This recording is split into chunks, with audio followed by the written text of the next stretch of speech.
Hello everybody. आज मैं प्रेरणा जोशी आपके लिए टॉपिक लेकर आई हूँ डिबेट राइटिंग। फाइन, जो कि आपके सिलेबस में 5 मार्क्स का आएगा आपके एग्जाम में। तो बच्चों, सबसे पहले कि डिबेट राइटिंग होती क्या है। देखिए, डिबेट राइटिंग और स्पीच राइटिंग में बहुत ज़्यादा डिफरेंस है नहीं। फाइन, जब आप स्पीच देते हैं, मान लीजिए स्कूल में आपको स्पीच कोई देनी है या कहीं पर भी आपको स्पीच देनी है, तो आप स्ट्रेट वे आप अपने आइडियाज़ को ऑडियंस को बताते हैं, अपने आइडियाज़ अपने एक्सप्रेस करते हैं। आपका डिबेट राइटिंग में भी यही होता है कि आप अपने आइडियाज़ को प्रेजेंट करते हैं, but in an argumentative way. Why argumentative way? क्योंकि जब भी कोई डिबेट होती है, डिबेट के लिए मिनिमम 2 पार्टिसिपेंट्स का होना बहुत ज़रूरी है, नहीं तो डिबेट ही नहीं होगी। आपने देखा होगा, लोकसभा में भी डिबेट देखी होगी, या आपने अपने स्कूल में भी अपने कई बार देखे होंगे डिबेट कंपटीशन।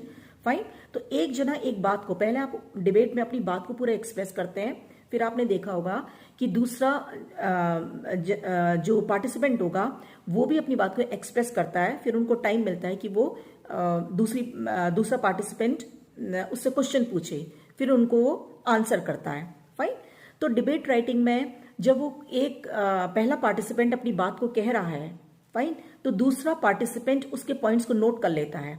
कैसे नोट कर लेता है कि मुझे इसने ये बात बोली है, तो अब मैं इसका ये वाला पॉइंट काटूंगा। फाइन, तो जब अपनी वो पॉइंट्स को बोलता है, जो भी उसने अपना कंटेंट तैयार किया हुआ है, उस कंटेंट को वो एक्सप्रेस करेगा।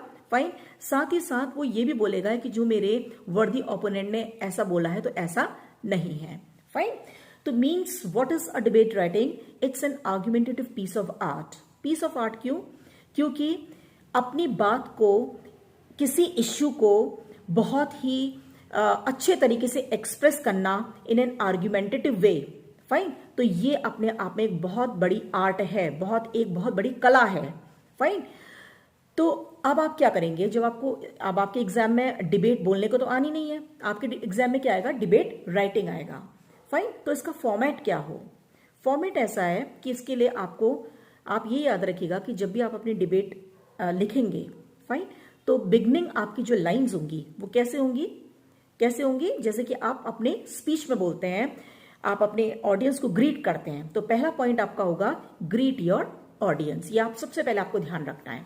फाइन, तो आप अपने ऑडियंस को ग्रीट करेंगे जैसे आप स्पीच में करते हैं, honourable principal, respected teachers and my dear friends. But क्योंकि ये डिबेट है और इसको कोई जज करेगा, तो आप यहां पर जजेस का भी मेंशन करेंगे। Fine, is this clear?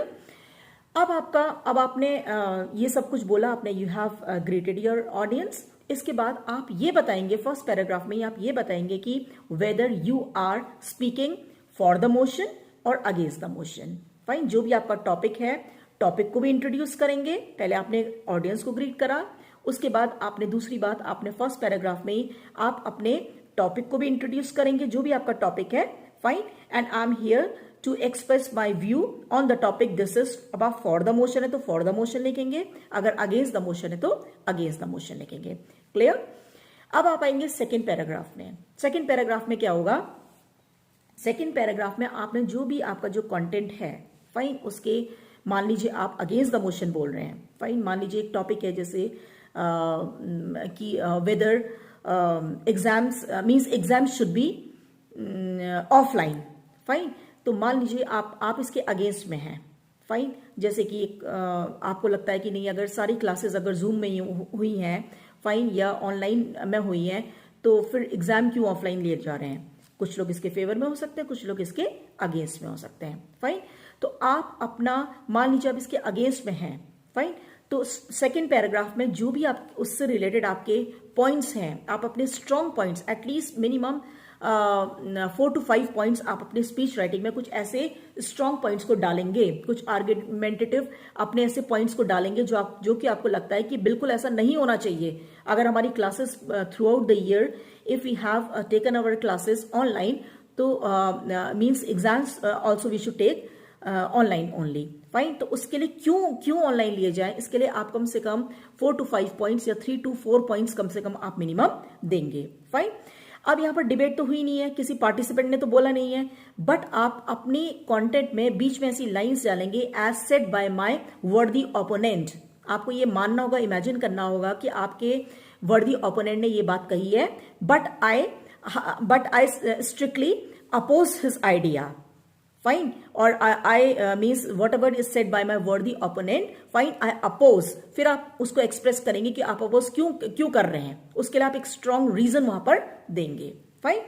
और थर्ड पैराग्राफ आपका जो होगा, फाइन, अब आप थर्ड पैराग्राफ में आएंगे तो थर्ड पैराग्राफ में आप क्या लिखेंगे, जो भी आपकी डिबेट आपने बोली है, जो भी आपने 4-5 पॉइंट्स आपने अपनी डिबेट में दिए हैं, उन सारे पॉइंट्स को आप समराइज करेंगे, उनका पूरा निचोड़, फाइन, और स्ट्रांगली आप ये बताएंगे कि क्योंकि ये है, ऐसा है, इस वजह से I just oppose my means ये माई पॉइंट्स को, अपने इस पर्टिकुलर टॉपिक को मैं अपोज करता हूं, फाइन।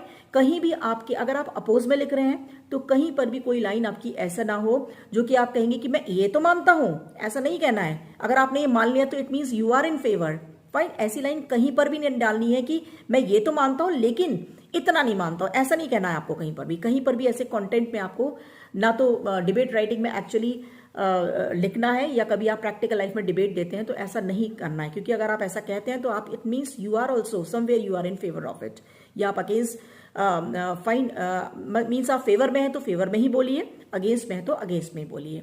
अब आपने डिबेट अपनी पूरी बोल दी। फर्स्ट में आपने, फिर से मैं आपको रिमाइंड करवा रही हूं, पहले आपने अपनी ऑडियंस को ग्रीट करा, उसके बाद आपने अपने टॉपिक को इंट्रोड्यूस करा, फाइन, और आपने वहीं पर बता दिया कि whether you are speaking in favour और against it, for the motion है आप या अगेंस्ट द मोशन है। सेकंड में जो भी आपका कंटेंट है फेवर का या अगेंस्ट का, तो वो सारे कंटेंट्स आप लिखेंगे, पॉइंट्स पर नहीं लिखने, पूरे पैराग्राफ में लिखने हैं, बट जहां भी आप अपना पॉइंट को चेंज कर रहे हैं उसको अंडरलाइन कर दीजिए। वो एग्जामिनर के लिए एक लगता है कि हाँ, यहाँ पर इसने अपना पॉइंट को चेंज किया है। एक बात यहाँ पर और बता दूं कि जनरली बच्चे क्या करते हैं कि उन्होंने एक पॉइंट को लिया और उस बिगनिंग से एंड तक उसी पॉइंट को खींचते रहते हैं, फाइन। तो ऐसा नहीं है, कंटेंट, आपने कंटेंट तो लिखा, बट आपने सिर्फ आप एक ही पॉइंट को अगर स्ट्रेच करे जा रहे हैं, आपने उसी पॉइंट को इलेबोरेट करा है, तो आपको मार्क्स नहीं मिलेंगे, आपने भले ही कितना लंबा लिख दिया उसे, फाइन। क्योंकि एग्जामिनर ये देखेगा कि how many strong points, how many value points you have given in your debate writing. तो कम से कम 5 मार्क्स का अगर ये क्वेश्चन है, 1 मार्क आपका फॉर्मेट का होगा, 2 marks content and 2 marks expression. तो 3 to 4 पॉइंट्स तो स्ट्रॉन्ग पॉइंट्स आप कम से कम इसमें डालिएगा, फाइन। सेकंड पैराग्राफ में आप अपने ये सब कुछ लिखेंगे, एंड थर्ड में आपने उसका पूरा एक उसको समराइज करते हुए, अपने पॉइंट्स को समराइज करते हुए आपने लिख दिया, फाइन। और लास्ट में आप थैंक यू लिखना मत भूलिएगा, क्योंकि आपके डिबेट राइटिंग में जो फॉर्मेट के मार्क्स हैं, फाइन, वो किस चीज के हैं फॉर्मेट में, half marks for your opening lines, whether you have greeted your audience और नॉट। हाफ मार्क अगर आपने अपने ऑडियंस को ग्रीट करा है, रेस्पेक्टेड सो एंड सो वाली लाइन लिखी है, तो हाफ मार्क आपको बिना कुछ कहे वहीं पर मिल जाएंगे, fine. And half mark is for thank you. अगर आप थैंक यू लिखना भूल गए हैं तो half marks immediately will be deducted from there, fine. Generally ये देखा गया है कि बच्चे ग्रीट तो कर लेते हैं, ओपनिंग लाइन्स तो लिख लेते हैं, but they so many times children they forget to mention thank you, fine.